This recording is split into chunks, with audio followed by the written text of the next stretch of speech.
bibi kata lepas sangan bibi adik lo. Bibi perumah ni. Lepas sangan bibi adik. Yang berhukum lihat. Apabila kaji melihat, maka hanya terbawa. Nikah ada.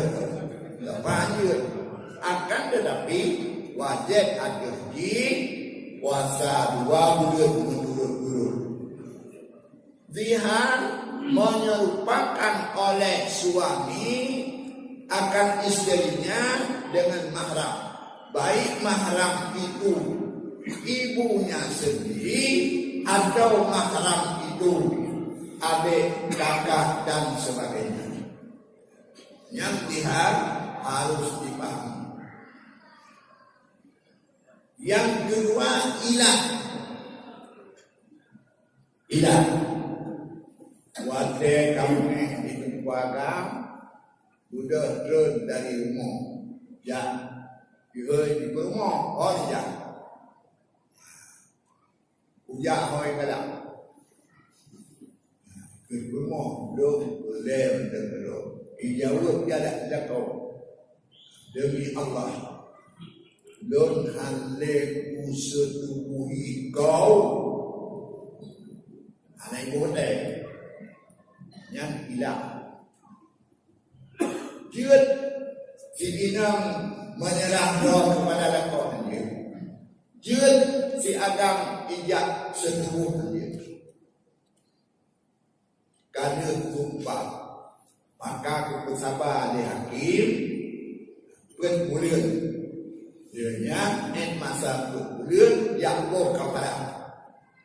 Dia buah kaparan, dia kena berubah ini di setuju, mana yang buah kaparan lalu.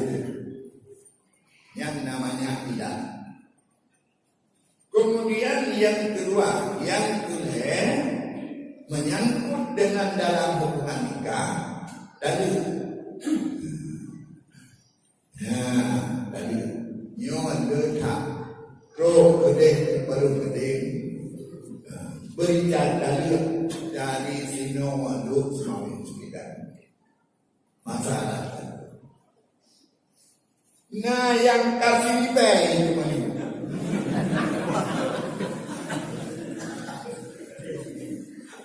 Hadirin yang dalil bentuk tubuh dalam agama ini. Mengenai sah jauh, kali dua jun dari lain.